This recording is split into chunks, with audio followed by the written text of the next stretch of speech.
Ok? Então, começando a nossa aula de hoje, aula 7, os ofícios de Cristo. Nós vamos falar sobre uma forma de colocar os ofícios de Cristo que foi trabalhado por teólogos. Então, olhando para essas três funções presentes, ou três ofícios presentes no Antigo Testamento, que Cristo se encaixou muito bem neles. Então, vamos começar pela introdução. Haviam três ofícios muito importantes entre o povo de Israel no Antigo Testamento. O profeta, como Natã, em 2 Samuel 7:2. O sacerdote, como Abiatar, em 1 Samuel 37. E o rei, como Davi, em 2 Samuel 5:3. Os três ofícios eram diferentes. O profeta falava as palavras de Deus ao povo. O sacerdote oferecia sacrifícios, orações e louvores a Deus em favor do povo. E o rei governava o povo como representante de Deus. Esses três ofícios prefiguravam a obra de Cristo de várias maneiras. Consequentemente, podemos voltar de novo a nossa atenção para a obra de Cristo, dessa vez analisando-a da perspectiva desses três ofícios ou categorias, tá? Então, como eu falei para os irmãos, esses são ofícios ou categorias, forma de categorizar o ofício de Cristo ou a obra de Cristo, que foi talhada no decorrer da história por teólogos. Então, é uma categorização muito boa e nós vamos nos valer dela para estudar um pouquinho mais. Cristo desempenha esses três ofícios dos seguintes modos. Como profeta, ele revela a Deus a nós e nos transmite a palavra de Deus. Como sacerdote, ele oferece a Deus um sacrifício em nosso favor, bem como é o sacrifício oferecido. E como rei, governa a igreja e o universo. Agora nós vamos trabalhar mais detalhadamente esses ofícios, conforme Gruden descreveu no seu livro também. Então, o primeiro dos ofícios que nós vamos olhar é Cristo como profeta. E vamos pensar aqui a designação de Cristo como profeta. Moisés profetizou que Deus levantaria um profeta semelhante a ele. Isso está lá em Deuteronômio 18:15. O Senhor teu Deus te suscitará um profeta do meio de ti, de teus irmãos, semelhantes a mim, e a ele ouvirás. Isso pode ter se cumprido e se cumpriu na sucessão dos profetas do Antigo Testamento, mas seu cumprimento final é em Jesus, conforme Atos 3, 22 a 24 diz. Disse, na verdade, Moisés: o Senhor Deus vos suscitará dentre vós, irmãos, um profeta semelhante a mim. A ele ouvireis em tudo quanto vos disser. Acontecerá que toda alma que não ouvir a esse profeta será exterminada no meio do meu povo. E todos os profetas, a começar com Samuel, assim como todos quantos depois falaram, também anunciaram esses dias. Então, claramente, o texto está apontando para a vinda de Cristo, para a sua encarnação, para o seu ministério terreno, e ele foi designado como um profeta maior do que Moisés. As pessoas reconheceram que Jesus era profeta, a ponto de os sacerdotes e fariseus temerem represálias se tomassem qualquer atitude drástica contra o Senhor. Lá em Mateus 21:11 diz, e as multidões clamavam: este é o profeta Jesus, de Nazaré da Galileia. Então o povo olhava para Cristo e percebia Cristo como um profeta.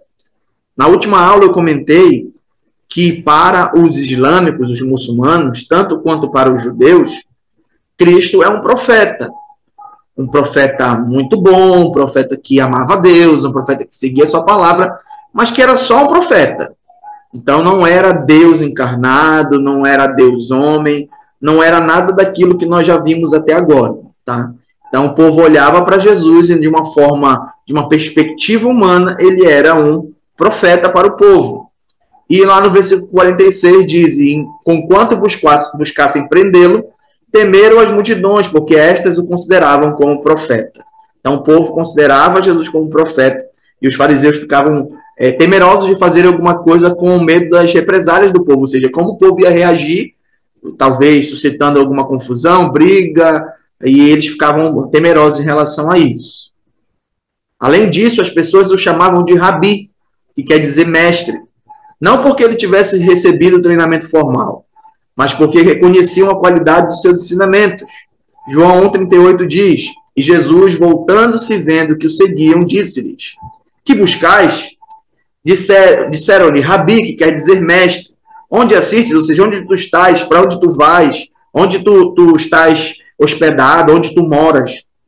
Então, eles chamavam e reconheciam Jesus como um rabi, como um mestre. A variação dessa palavra posterior é da figura dos rabinos, né? Dos mestres judeus que pegavam os seus pupilos, os seus discípulos e ali caminhavam. Nós vemos Paulo falando que cresceu aos pés de Gamaliel. Então, nós temos essa figura sendo também chamada para Cristo como alguém que tinha esse status de um mestre, de um rabi, porque eles reconheciam a qualidade dos seus ensinamentos. Nosso Senhor também afirmava ser um profeta, que veio para fazer o que os profetas faziam, ou seja, entregar a mensagem de Deus ao homem. João 12:49 diz: porque eu não tenho falado por mim mesmo, mas o Pai que me enviou, esse me tem prescrito o que dizer e o que anunciar. Então Jesus diz claramente, olha, eu vim para falar aquilo que Deus Pai mandou que eu falasse. Eu não tenho falado da minha própria vontade, não tenho falado de acordo com aquilo que eu estou transmitindo a vocês da mensagem de Deus Pai. A atuação de Cristo como profeta. Uma das principais atividades do nosso Senhor, enquanto estava na terra, era proclamar a mensagem de Deus por intermédio da pregação e do ensino. A maneira como ele pregava e ensinava incluía as seguintes características. E aqui, irmãos, enquanto nós vamos olhar para essas explicações, para essas formulações que eu coloquei na apostila de vocês, a gente precisa se atentar para que não façamos uma interpretação errada daquilo que está sendo dito, tá bom? Então, olha só. Era algo ocasional.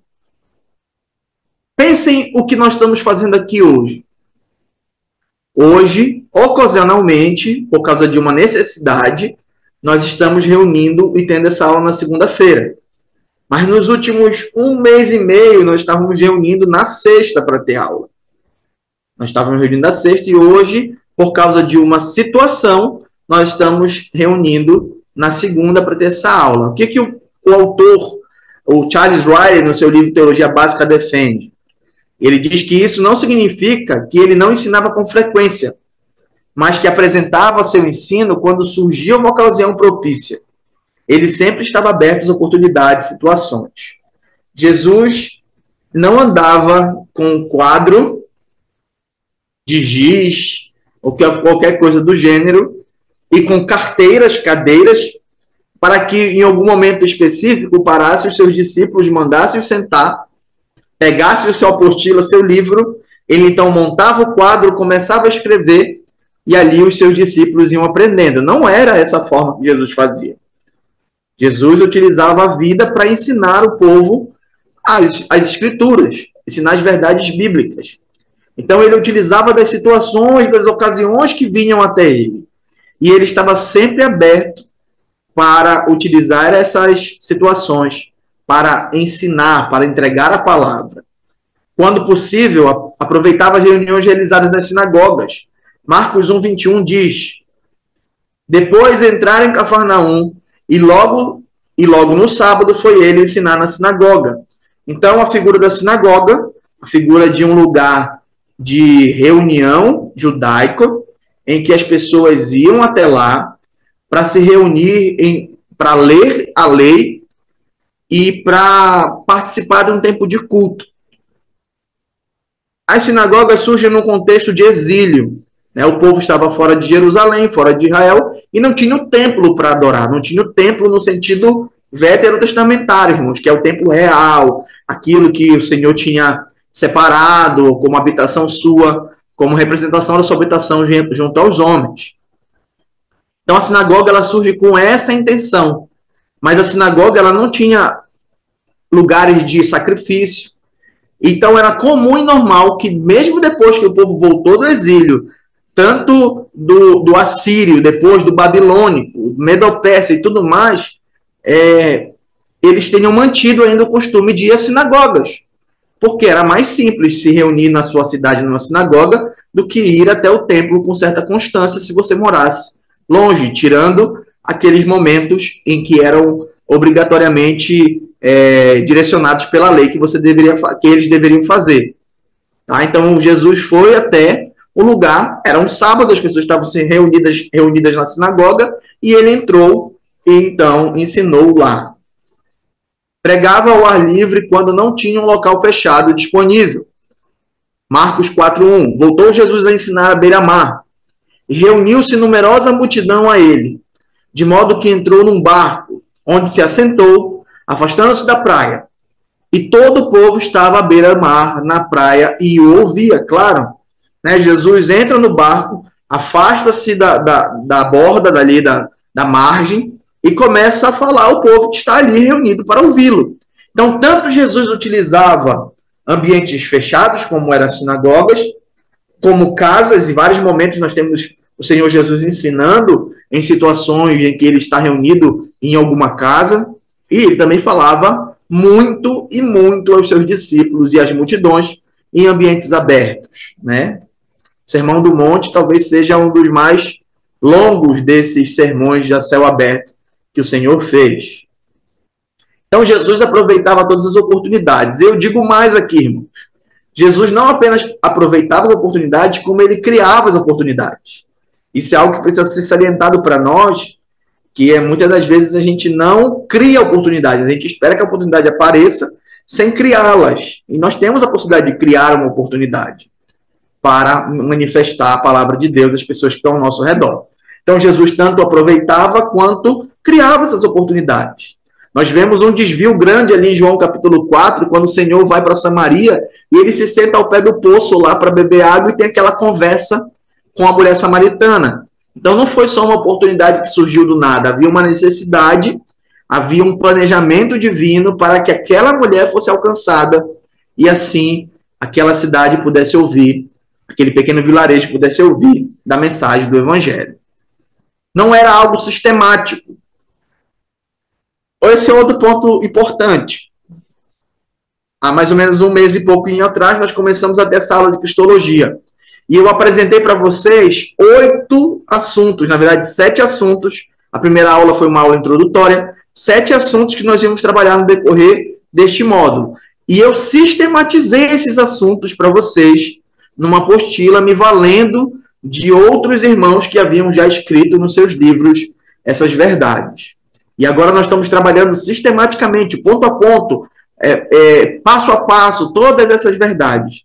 O que o autor dali, Charles Riley, no seu livro diz, é que ele não utilizava uma programação, no sentido de que, olha, eu passei aqui para Pedro, que hoje nós vamos lá em Samaria, que eu preciso encontrar a mulher samaritana. Olha, nós vamos hoje lá em não sei aonde, porque eu preciso fazer isso. Olha, nós vamos passar bem ali na fronteira, entre 2 lugares ali, porque eu preciso achar 10 leprosos. Não tinha essa programação para as pessoas, não. As oportunidades surgiam e eram criadas, e assim o Senhor ensinava. Mas algo interessante aqui, irmãos, para nós, que eu já comentei ainda há pouco, é que Deus não joga dados, né? Deus não faz as coisas por acaso.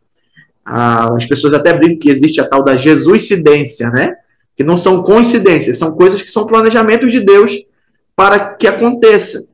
Então, tudo que foi feito e tudo que foi escrito que foi feito era por alguma necessidade, algum motivo. Tanto que João, no seu livro, quando ele finaliza, ele diz, olha, nem tudo que Jesus falou e fez foi escrito, porque se tudo tivesse sido escrito, nem toda a biblioteca do mundo caberia. Então, o que foi escrito para o nosso proveito. E o que Jesus fez, apesar de não ter uma programação rígida, era sim programação divina para que aquilo fosse e que acontecesse. Né? Tudo tinha uma motivação ali. Pense, por exemplo, onde você consegue encontrar o Senhor ensinando sobre o pecado. A resposta é em diferentes passagens, de vários tipos, algumas diretas, outras por parábolas. Parábolas, irmãos, é uma forma fantástica que o Senhor Jesus se utilizou para criar histórias que pudessem ensinar uma verdade espiritual lidando com a circunstância do povo. Nós estamos falando de Jerusalém do primeiro século, de Israel do primeiro século, da era cristã, que era uma sociedade agrícola, pecuária, né? Cuidavam de animais, cuidavam da terra. Então, toda vez que o Senhor Jesus usava uma parábola, que eram suas pequenas histórias para ensinar essas verdades, ele utilizava esse ponto de contato. Ele utilizava aquilo que o povo ia entender para explicar as verdades espirituais. Lógico, o que nós vemos também que as parábolas tinham sentido das pessoas não conseguirem entender de fato, né? O Senhor Jesus vai dizer que para os apóstolos, para os discípulos até então, as coisas eram ensinadas claras, mas para o povo era ensinado através de parábolas. O intérprete das Escrituras precisa sistematizar os ensinamentos de Cristo.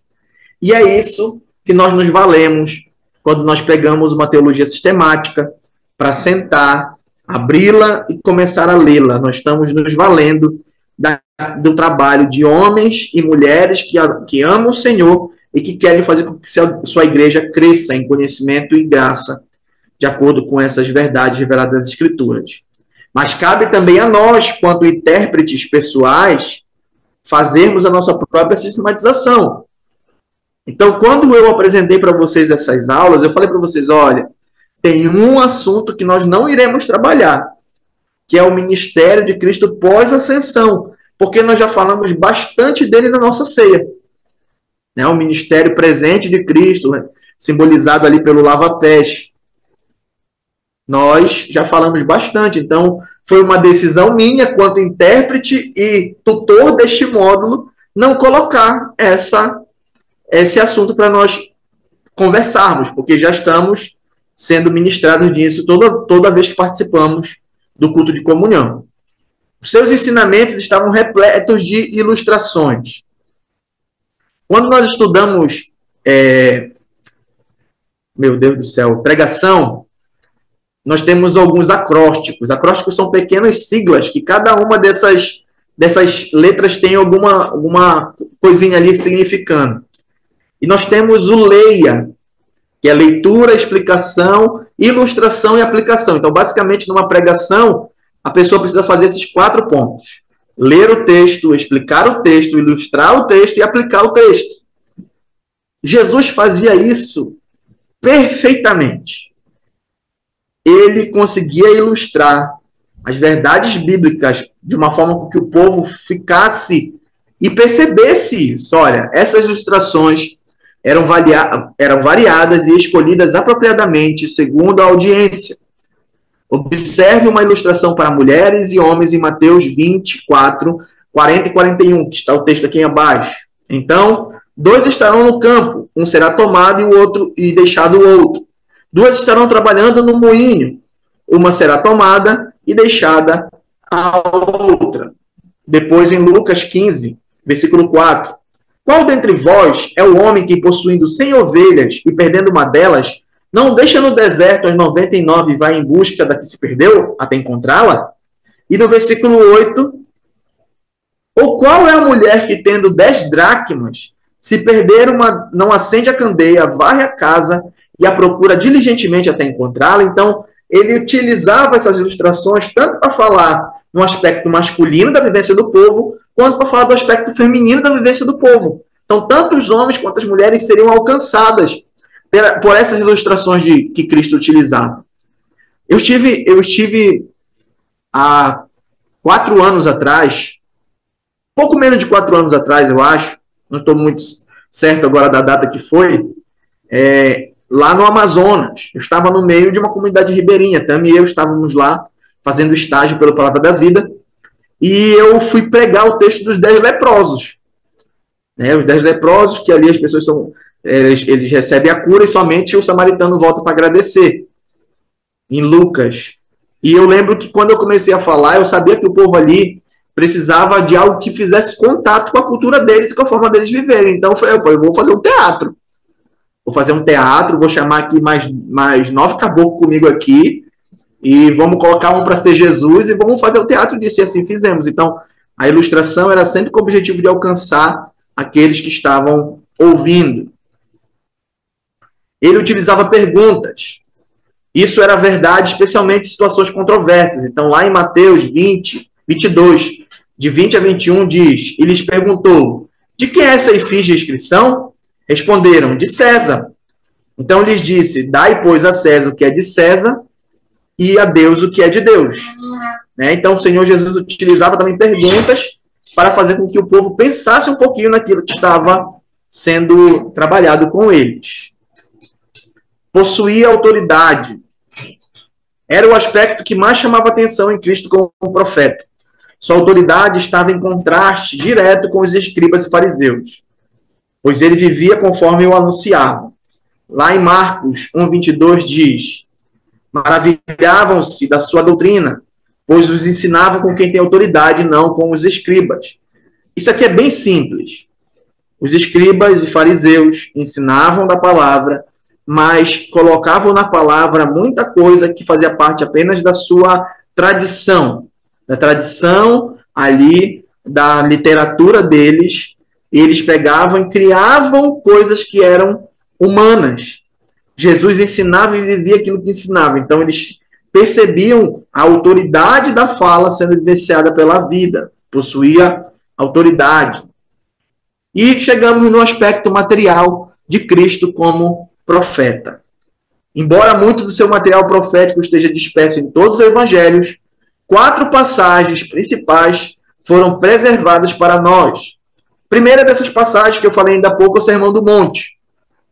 Segunda dessas passagens, as parábolas sobre os mistérios do reino, ou parábolas do reino, que muitas bíblias e teologias sistemáticas chamam apenas assim, parábolas do reino. A conversa no Monte das Oliveiras e a mensagem aos discípulos, ali em João capítulo 13 até o capítulo 16, né? Nós temos o Senhor falando sobre a sua morte, dizendo para que os discípulos não ficassem tristes, para que ele ia ali preparar lugar em João 14. Então nós temos ali uma variedade da mensagem de Cristo aos discípulos. O Sermão do Monte, começando por ele, tem o propósito principal de enfatizar a preparação para a sua chegada, a necessidade de estabelecer o reino por intermédio de um governo justo. Mateus 5, 38 a 42 diz: ouviste que foi dito, olho por olho, dente por dente.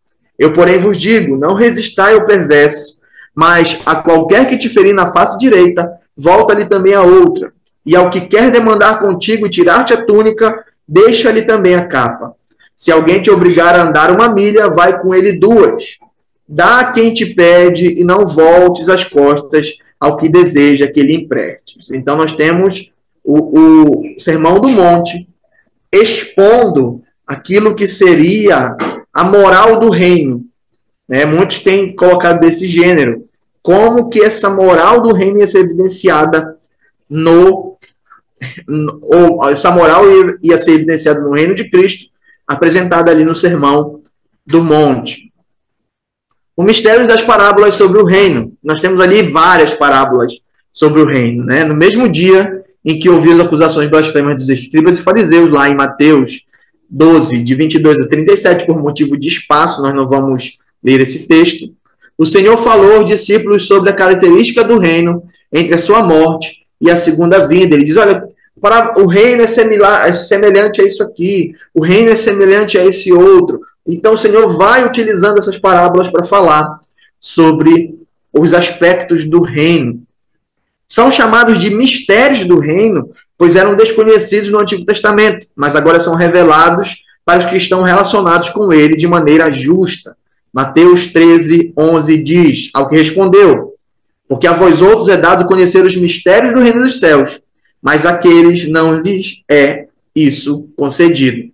Então, a vocês, aqueles que estavam caminhando com Cristo naquele momento, que eram os seus discípulos, o Senhor estava dando a conhecer as grandezas dos mistérios do reino. Mas aqueles que permaneciam afastados dele, que não queriam se submeter à sua vontade, não era dado a conhecer. A conversa no Monte das Oliveiras. No momento em que essa mensagem foi pregada, estava muito claro que os líderes judeus haviam rejeitado o reino. E Jesus havia falado da igreja como a próxima etapa do plano divino. Mateus 16, 18 diz, também eu te digo que tu és Pedro, e sobre esta pedra edificarei a minha igreja, e as portas do inferno não prevalecerão contra ela. Esse é um texto que ele tem, os textos que o antecedem, eles dão uma melhor fluidez ao entendimento dele, do sentido, né? Quem vocês dizem que eu sou? Aí Pedro faz aquela manifestação, aquela declaração, tu és o Cristo, o Filho de Deus vivo. Aí pela manifestação ou pela declaração que Pedro faz sobre a verdade de Cristo, sobre quem Jesus é, ele dizia: eu também te digo que tu és Pedro, tu és Petros, que é a palavra para Pedro no grego. E sobre esta pedra, e ele utiliza outra palavra que tem a ver, que é essa tradução para pedra, que não é Petros. E eu estou tentando lembrar qual é agora e não consigo. Teria que olhar o texto de novo para ver essa diferenciação. Mas uma é Petros, Pedro, e outra é como se fosse assim, pedra e pedrinha, ou pedrinha para Pedro e pedregulho para quando está se falando sobre a pedra que será edificada a igreja. E as portas do inferno não prevalecerão contra ela. Nós podemos ter total certeza de que por mais que igrejas locais fechem, ou seja, nós temos uma igreja que começou um dia e que a membresia foi se desfazendo e que hoje já não há mais cultos regulares nessa igreja, por mais que essa igreja local tenha se fechado, a igreja de Cristo, a igreja que é pertencente a todo mundo, nunca vai se fechar. Porque o Senhor disse com todas as letras, e as portas do inferno não prevalecerão contra ela. Já estou entrando em um monte de assunto que nem é o nosso aqui, né? Estou falando de eclesiologia, escatologia. Vamos seguir aqui firme no nosso. Significava que o reino estava eliminado do plano de Deus? Não. A mensagem apresentava detalhes sobre eventos que levariam à volta de Cristo para estabelecer o reino messiânico davídico e milenar. Mensagens aos discípulos. Na noite anterior à sua crucificação, o Senhor revelou resumidamente várias coisas a respeito de uma nova era da igreja, que em breve seria inaugurada. Então o Senhor, ele fala para os discípulos sobre as verdades daquilo que estava para iniciar-se.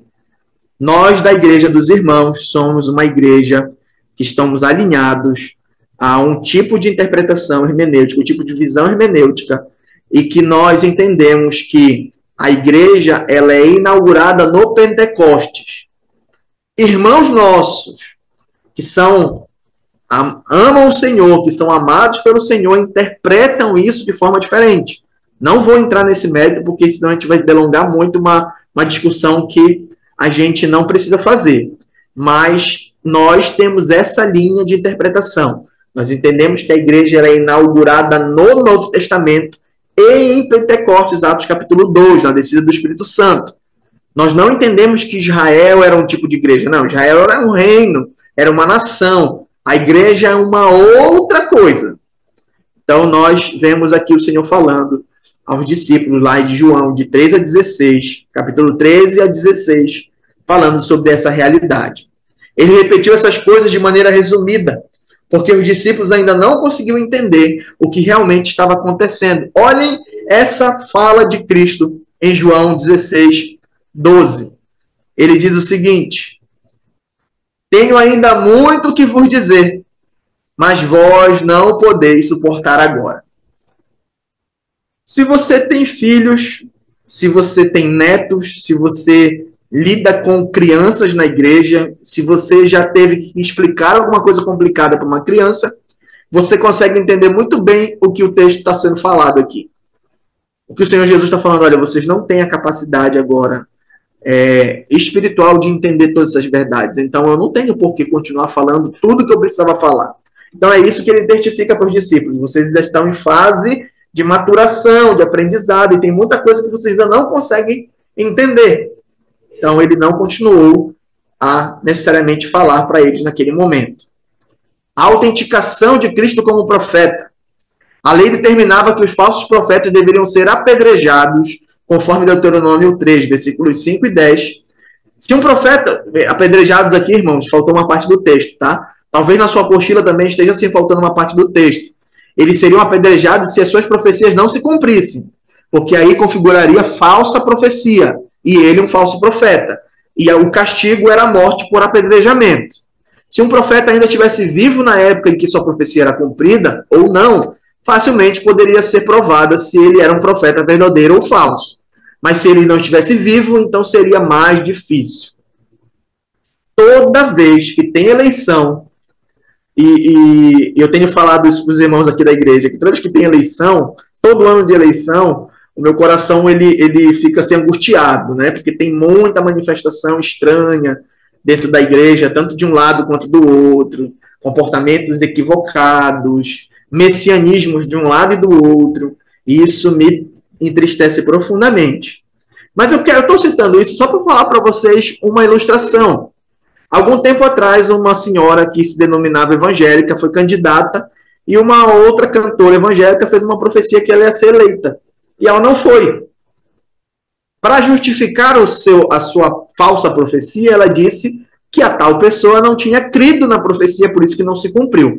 Só que a profecia dada por Deus nada tem a ver com a fé daquele que está ouvindo, mas tem a ver com a veracidade de quem fala, ou seja, do próprio Deus.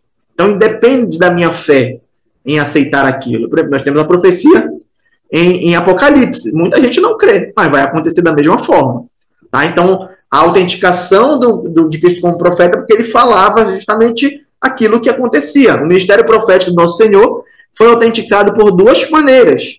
Por algumas de suas profecias que se cumpriram durante a sua vida e pelos milagres que provavam as pessoas daqueles dias que ele era um profeta verdadeiro. Né? O Senhor disse, em 3 dias reerguerei este templo. De quem ele estava falando? Estava falando do seu próprio corpo. Né? E nós vemos que o Senhor entrega-se para ser morto e depois, no 3º dia, ele ressuscita. Então, ele cumpriu as profecias que ele disse. Várias das profecias que ele disse foram cumpridas ainda na sua vida terrena. Outras serão cumpridas ainda. E chegamos em Cristo como sacerdote. Aqui, meus irmãos, alguma pergunta?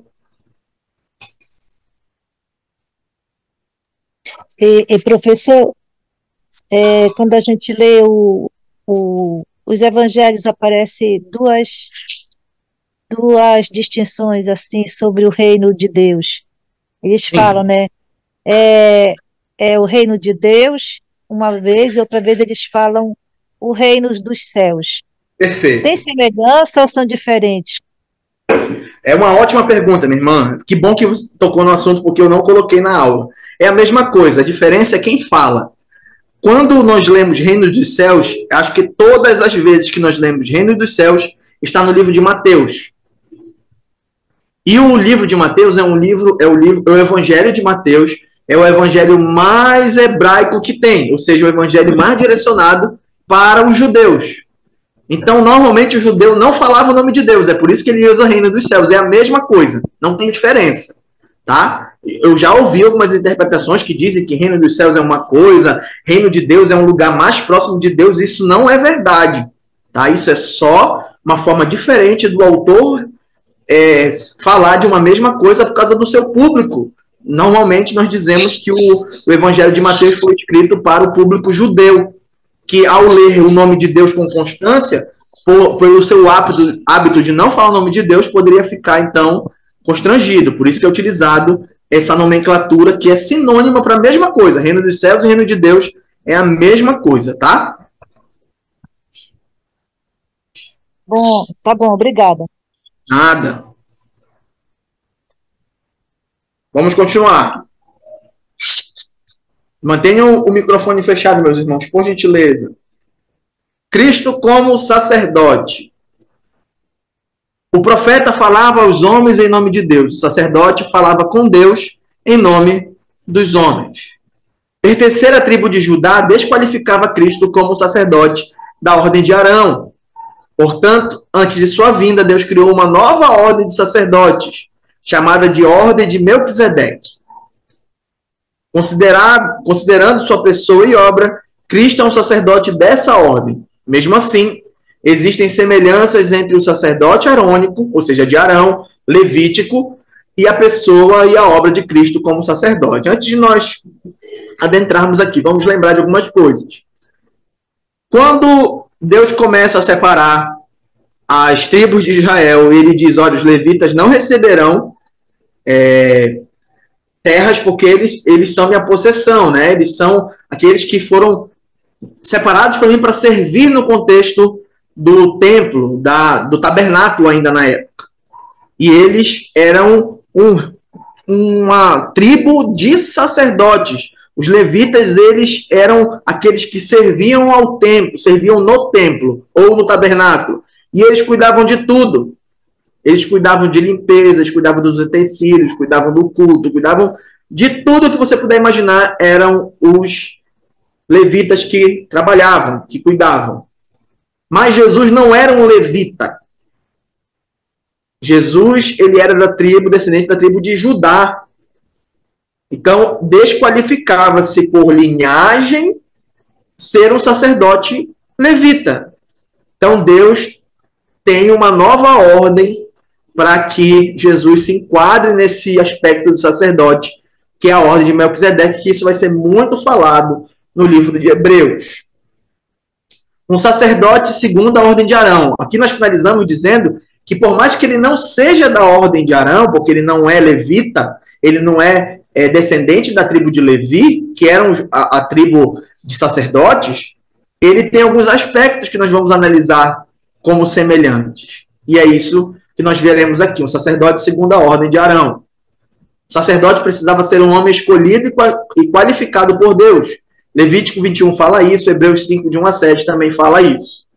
Jesus é escolhido, encarnado e testado e qualificou-se a sua pessoa ao ser um sacerdote ministrante.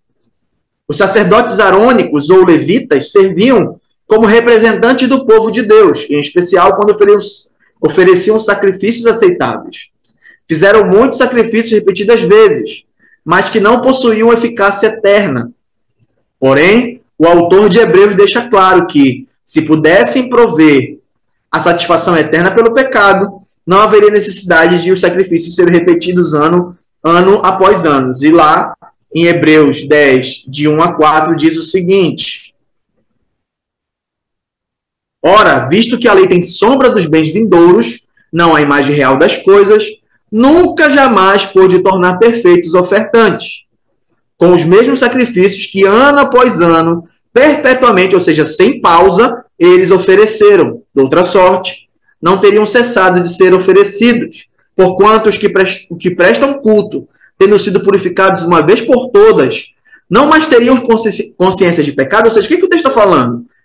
Que pela lei ser apenas a sombra daquilo que viria, ou seja, a imagem real, se você coloca, olha aqui atrás, ó, não sei se você consegue ver, mas existe a sombra da minha mão na parede. Ela é uma representação daquilo que é real, que é a minha mão. Então, a lei era uma representação da veracidade da revelação em Cristo que viria.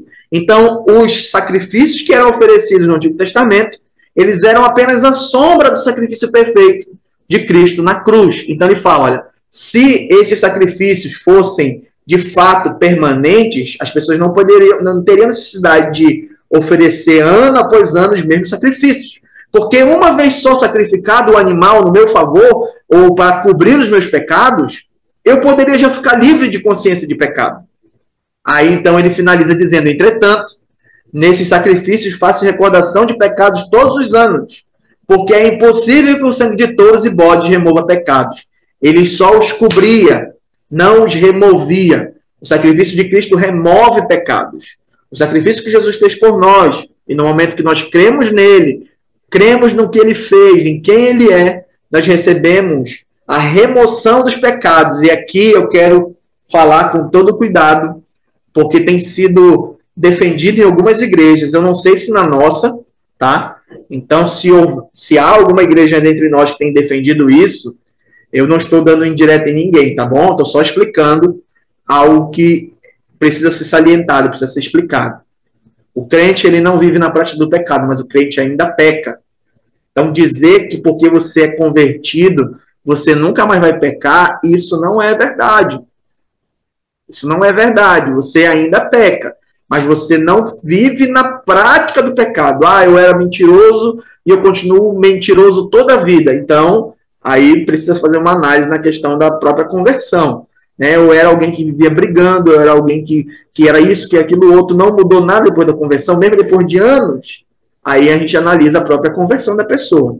Mas o crente, sim, ele diante de Deus, ele é totalmente justo, mas ele ainda continua lutando, labutando contra o pecado nessa vida, até o momento da sua morte, ou até o momento do arrebatamento. Um dos dois, nós teremos paz em relação a essas coisas. No arrebatamento, mais definitivamente, porque será o momento que nós seremos transformados, receberemos corpos glorificados e todo resquício de pecado, então, será tirado. Mais uma vez, falando um pouquinho de escatologia, vamos continuar aqui.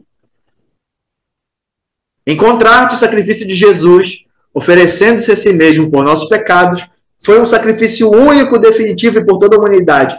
E é por isso, irmãos, que nós, de igrejas evangélicas, nós não temos o entendimento de que todo momento que nós estamos comungando na ceia, nós estamos participando da ceia, nós estamos fazendo um novo sacrifício de Cristo. Não.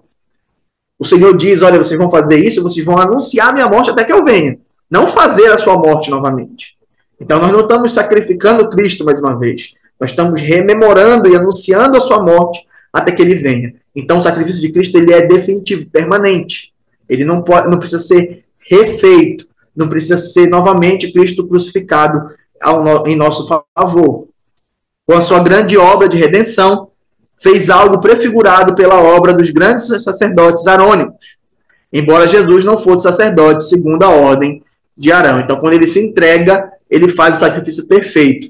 Ele é tanto o sacerdote quanto a oferta pelo pecado. Ele é tanto o sacerdote que faz a oferta, quanto a própria oferta que está sendo entregue para ser sacrificado. Um sacerdote segundo a ordem de Melquisedeque. Irmãos, esse é um trecho um pouco difícil de entender, mas nós vamos tentar aqui caminhar. Confesso para os irmãos que é difícil para mim também entender todos esses desdobramentos, mas eu vou tentar ajudar os irmãos e me ajudar ao mesmo tempo. Então vamos lá. Melquisedeque era um sacerdócio, ele tinha um sacerdócio real.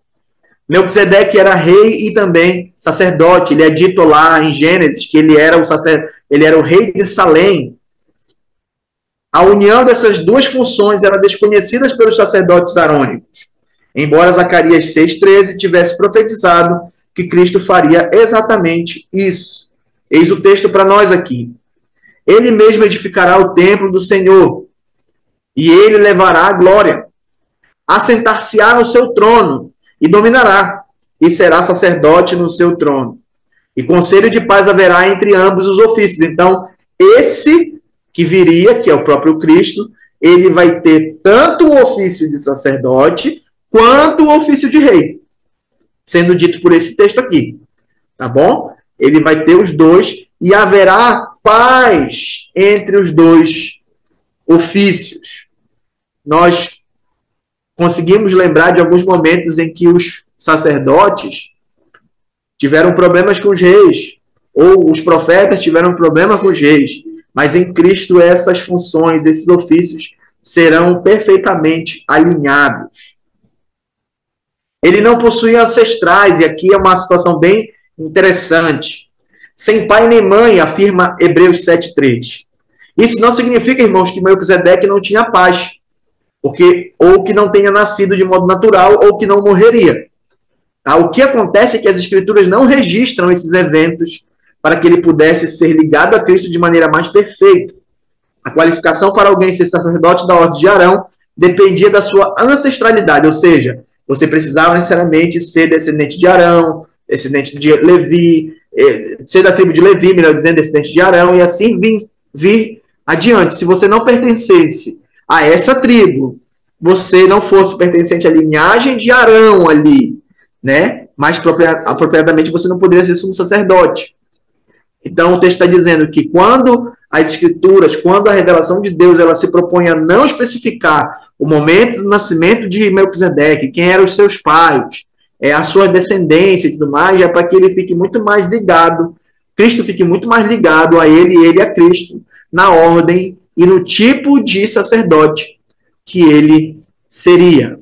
Era atemporal, não tendo início e um fim registrados. Por isso, Melquisedeque, novamente, poderia ser mais parecido com o Senhor, um sacerdote eterno segundo a ordem de Melquisedeque. Era superior à ordem de Arão, né? Nós entendemos que os levitas, eles eram aqueles que assistiam, ou seja, que prestavam serviços no templo, no tabernáculo e depois no templo, e existiam os descendentes de Arão, que eram os sacerdotes e sumos sacerdotes. Tá?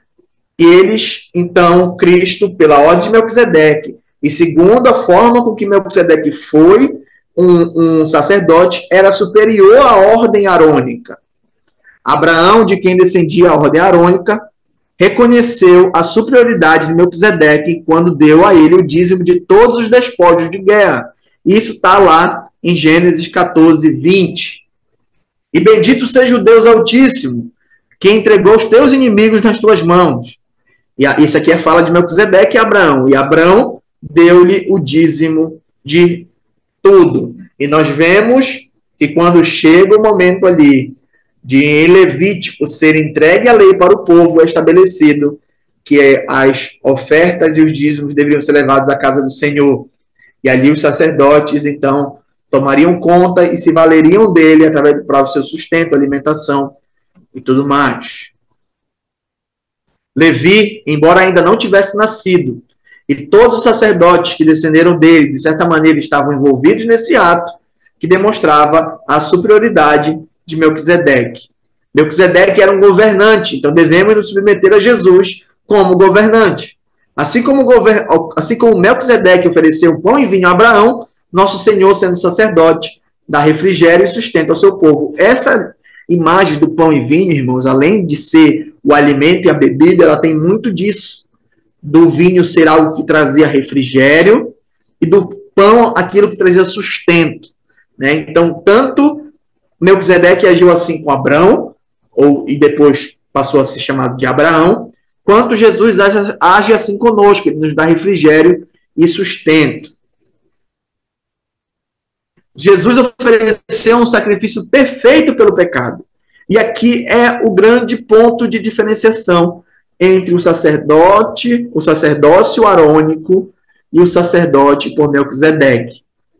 Nós vimos ainda há pouco que o texto de Hebreus diz que ano após ano as pessoas precisavam oferecer sacrifícios pelos seus pecados. Mas em Cristo nós não precisamos fazer isso. Em que sentido de sacrifício? Nós não temos ninguém chegando no meio do culto com um cabrito ali para ser imolado na frente do púlpito. Nós não temos isso. Se alguém chegar lá na igreja com um bicho desse no meio do culto, eu vou dizer que a pessoa está meio doida. Porque não tem mais isso. São rudimentos da lei. São sombras daquilo que viria. E aquilo que veio é Cristo. Representado perfeitamente. A imagem está lá. As sombras ficaram para trás. Jesus ofereceu a si mesmo como um sacrifício perfeito. E o texto de Hebreus 9:26 diz: mas agora ele se manifestou de uma vez por todas, no fim dos tempos, para aniquilar o pecado por meio do sacrifício de si mesmo. Então, em Cristo, aqueles que creem têm o pecado em si aniquilados. Nós somos libertados da maldição do pecado, do domínio do pecado. Nós somos tirados do tremendal de lama, como o Salmo 41, Salmo 40, não lembro muito bem agora, fala. Nós somos tirados do reino de Satanás e transportados para o reino da luz do seu Filho, do Filho do seu amor. Então, nós temos uma diferenciação drástica e gigantesca entre os dois tipos de sacrifícios. Esse sacrifício ele foi definitivo e completo, que jamais precisará ser repetido. E esse tema é enfatizado grandemente no livro de Hebreus. Peguei só um aqui como referência desses versículos para que nós olhemos. Que não necessitasse, como os sumos sacerdotes, de oferecer cada dia sacrifício, primeiramente pelos seus próprios pecados e depois pelos pecados do povo. Porque isto fez ele uma vez, oferecendo a si mesmo. Tanto Cristo nunca precisou oferecer sacrifício pelos seus próprios pecados, como normalmente os sacerdotes precisavam fazer primeiro a expiação dos seus próprios pecados para depois, então, fazer o sacrifício pelo pecado do povo, quanto que quando ele oferece sacrifício em função do povo, é definitivo. Não precisa ser repetido, não precisa ser ajustado nada, não tem nada para ser corrigido. O sacrifício de Cristo ele é um no tempo e no espaço, e ele então aniquila o pecado, conforme o texto diz. Ele nos tira dessa maldição do pecado, dá oportunidade para que eu e você, através da fé, venhamos a ter um relacionamento correto com Deus. Oi. Diga. Alô? Irmão, professor, me explica uma coisa aqui. De acordo com nossos estudos aqui, diz que os sacerdotes precisavam oferecer o sacrifício por eles e também pelo povo. E tem uma palavra que você falou ainda há pouco que diz que é diretamente perpétua. E como que o pessoal dos adventistas diz que cumpre a lei hoje e a gente não vê eles levando animal para sacrificar lá para pagar pelos pecados? É uma boa pergunta, meu irmão. E a resposta é bem simples. Eles só olham para a lei da parte que eles querem olhar. Né? E o texto tem um texto que diz muito perfeitamente: se você descumpre um pedacinho da lei, você descumpriu tudo. Então, a gente pode utilizar esse versículo com eles. Na verdade, a gente precisa também vê-los como necessitados da graça de Deus, né? Não digo que todos os adventistas não podem ser salvos de alguma forma, de ouvirem a manifestação sobre Cristo de forma verdadeira, mas eles estão seguindo uma linha ali que coloca alguma coisa a mais para a salvação. E, de fato, então, eles olham ou observam apenas uma parte da lei de acordo com a sua própria conveniência, né?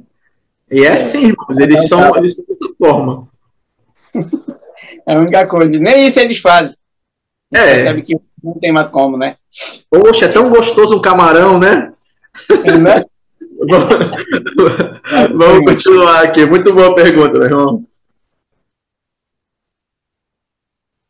Ele cumpriu todas as expectativas que estavam no sacrifício do Antigo Testamento, como também na vida e na ação dos sacerdotes. Eu falei ainda há pouco sobre isso, e isso precisa ser gravado. Ele era tanto o sacrifício, quanto o próprio sacerdote que oferecia o sacrifício. Ele entregou-se para morrer, né?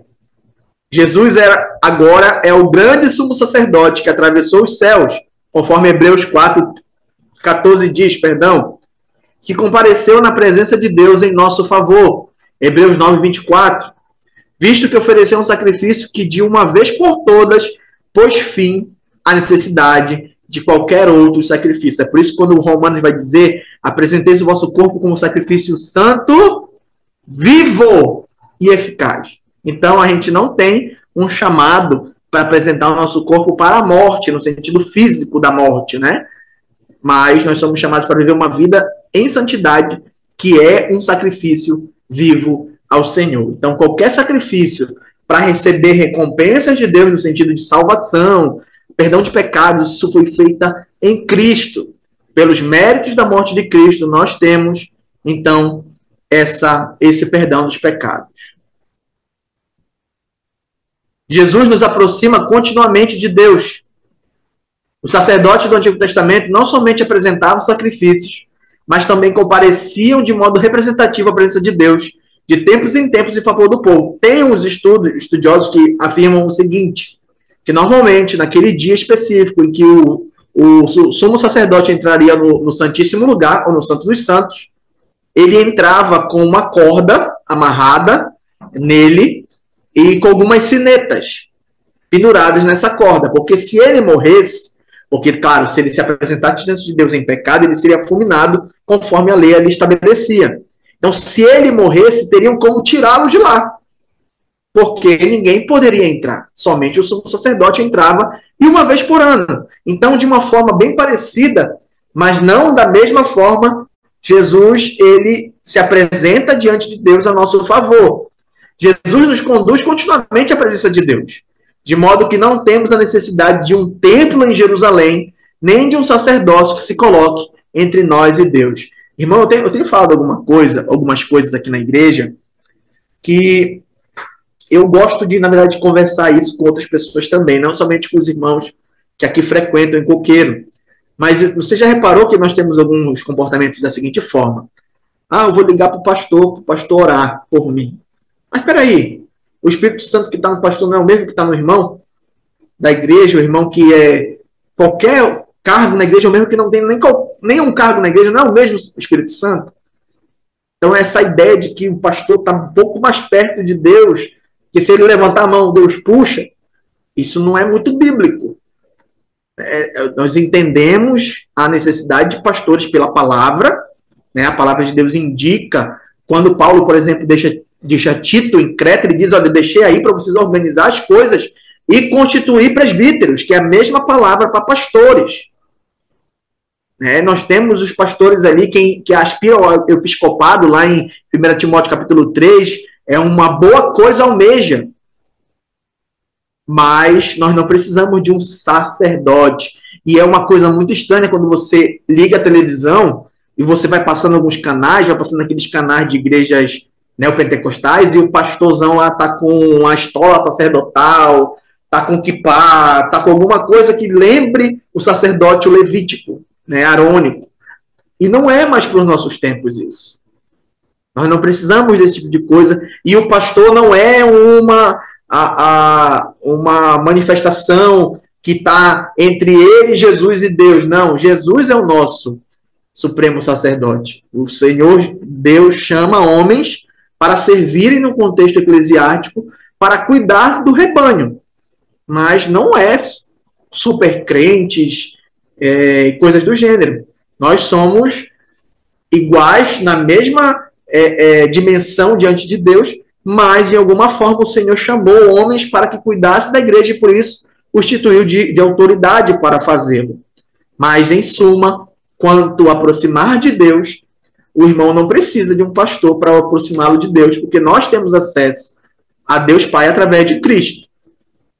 Jesus não entrou na parte mais reservada, o lugar santíssimo do templo, terreno em Jerusalém, mas foi o equivalente celestial do lugar santíssimo, a própria presença de Deus no céu.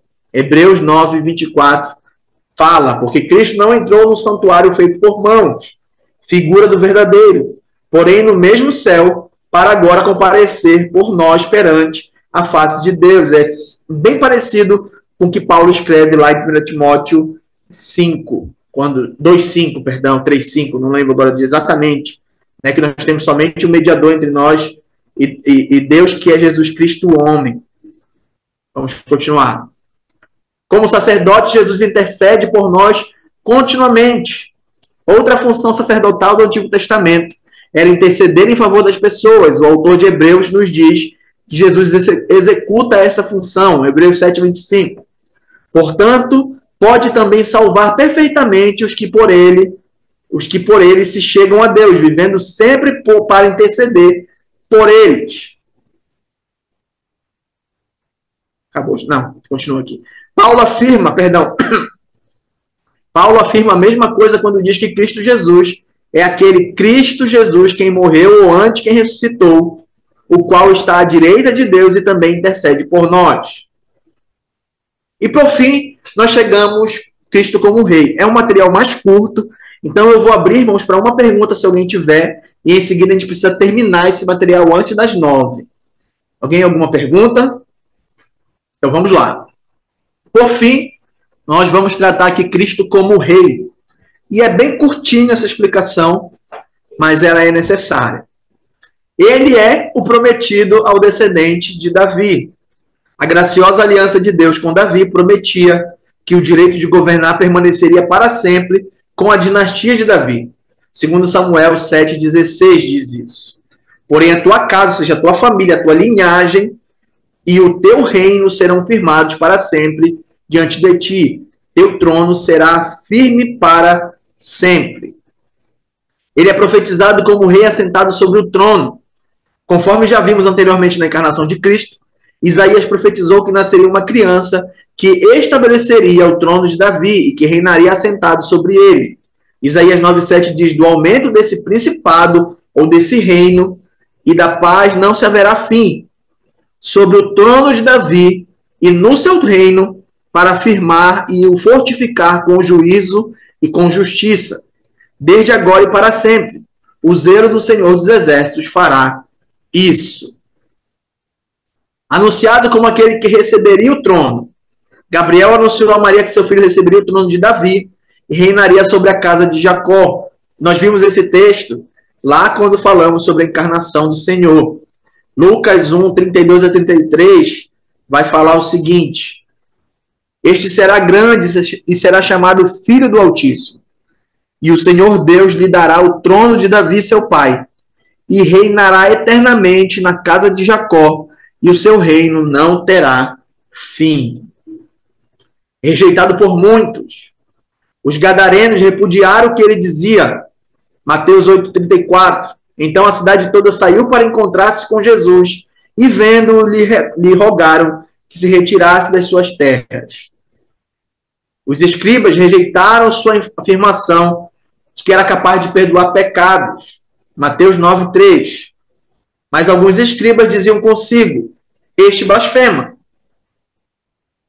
Muitas pessoas em várias cidades rejeitaram suas credenciais. E nós temos isso em Mateus 11, de 20 a 30, Mateus 13, de 53 a 58. Os fariseus o rejeitaram, e nós temos uma penca de textos que mostram essa reação dos fariseus em rejeitar a Cristo. Herodes, Pôncio Pilatos, os gentios, os judeus, rejeitaram a Cristo em sua crucificação, conforme João 1:1, Atos 4:27 também. O reino davídico como realidade completa na segunda vinda. E aqui há algo muito interessante, irmãos. Quando o Senhor Jesus começa o seu ministério público, as pessoas começam a acusá-lo de várias coisas. E tem uma vez que ele diz assim: olha, se eu faço isso pelo poder de Deus, o reino já é chegado a vocês. Então, de uma forma bem didática, nós costumamos dizer que o reino ele já foi inaugurado, mas ele não está ainda na sua completude. Será apenas completo na segunda vinda, quando o Senhor Jesus instaurará o reino milenar. Ali sim, o reino estará em essência, completamente. Embora Cristo realmente seja rei hoje em dia, não governa ainda como rei, no sentido pleno, tá, irmãos? Isso ocorrerá apenas na segunda vinda. Somente então o reino davídico se tornará uma realidade. Nesse momento, o sacerdote sentará em seu trono, levando a terra a viver uma era de ouro aguardada há tanto tempo. Então nós, de igrejas dispensacionalistas, nós entendemos e cremos que há um reino milenar que vai ser estabelecido neste mundo na segunda vinda de Cristo, após o arrebatamento. Nós teremos o arrebatamento, grande tribulação, segunda vinda de Cristo, e ali esse reino será perfeito. E nós estaremos reinando justamente com Cristo. Então ali o reino será completo, total. É aquilo que nós chamamos do já e do ainda não. O reino já inaugurou, mas ainda não está completo. Então é o já e o ainda não. E aqui nós chegamos na conclusão, irmãos, para que nós finalizemos esse pensamento. Jesus é, portanto, profeta, pois nos fala a palavra de Deus e nos traz Deus, nos revela Deus. Sacerdote, pois ele apresenta-nos a Deus e nos representa ofertando um sacrifício perfeito. E rei, ele já inaugurou o reino, mas ainda se sentará literalmente no trono de Davi na segunda vinda, no reino messiânico. E com isso nós findamos os ofícios de Cristo e finalmente vamos chegar à ressurreição e ascensão, mas só não é nem nessa semana, é só na outra semana, no dia 27, que nós vamos nos reunir para então estudar a ressurreição e a ascensão do Senhor.